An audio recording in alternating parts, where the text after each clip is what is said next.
Okay. Good day. I'm Christopher Pfeiffer. I will be presenting a slideshow on systematic approaches in higher education. So,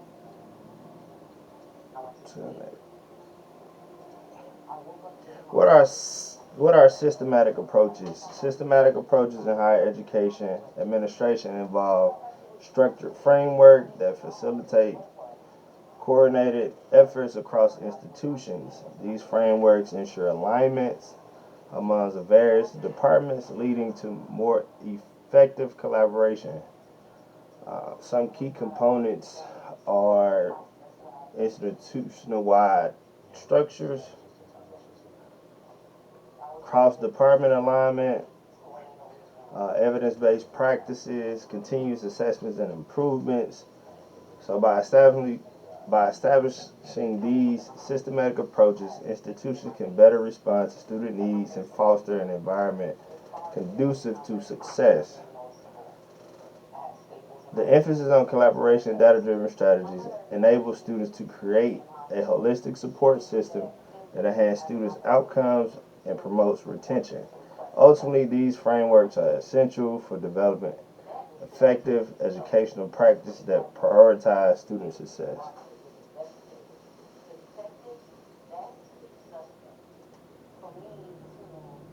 So, structured frameworks and student outcomes.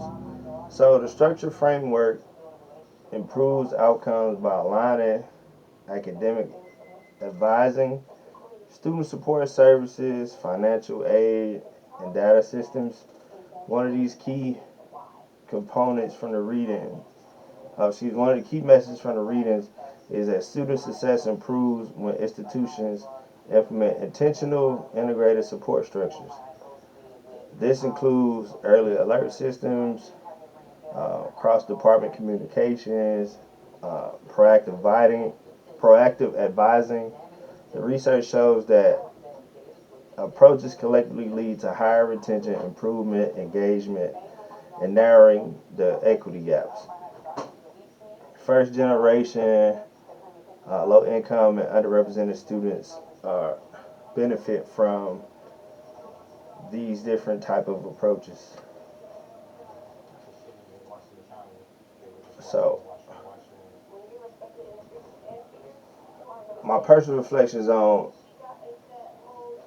higher education and systematic frameworks is I've witnessed how systematic structures have made impacts in student outcomes during higher during coordinated advising systems, being able to have a personal advisor starting my freshman year and moving to having a department advisor when I chose the program that I decided to get my degree in, which benefited me from just having that class scheduling guidance and knowing what resources that I could use, making sure if I started to slack in a class, I was able to link with tutors, um, and just being able to have a person in real time that can help me.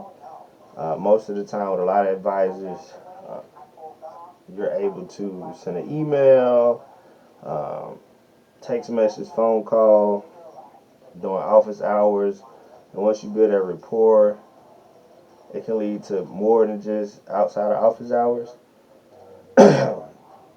But um, also, just as an undergrad, just having good systems set up to where, as far as communication, being able to, you know, have access to uh, staff directory on the class website, student handbook, um, numerous of things that help kind of guide me when I was as an undergrad, even now as a graduate student. Some of the same systems work, especially when like communication, having multiple forms of uh, ways to reach out to your instructors, advisors, and just different staff,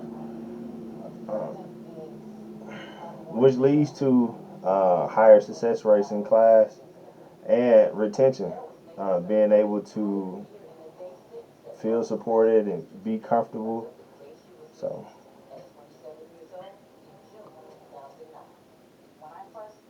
uh, systematic frameworks can transform students' experience in negative and positive ways. It depends on the institution and the student.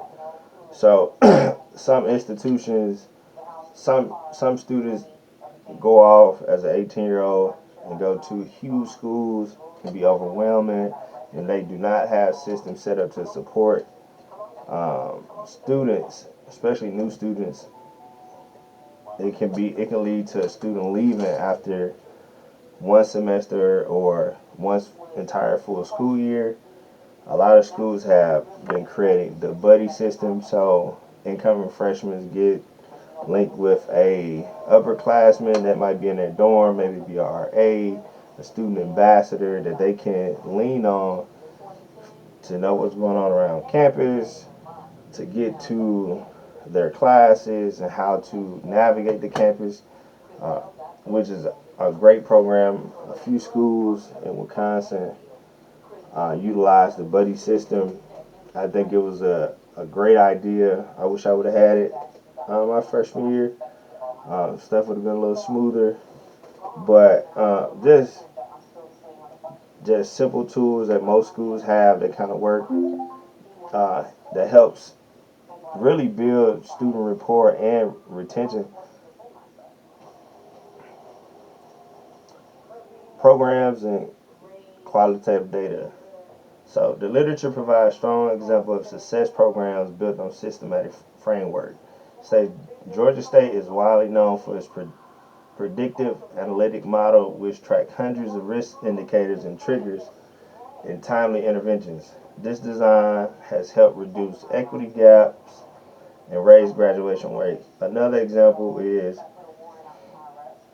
CUNY ASAP programs, which build bundles advising, financial support, and structured scheduling. According to the systematic review article, the students in ASAP graduate at nearly double the rate of similar students not in the program. These examples demonstrate the comprehensive framework, not isolated activities, are what truly drive measurable improvements.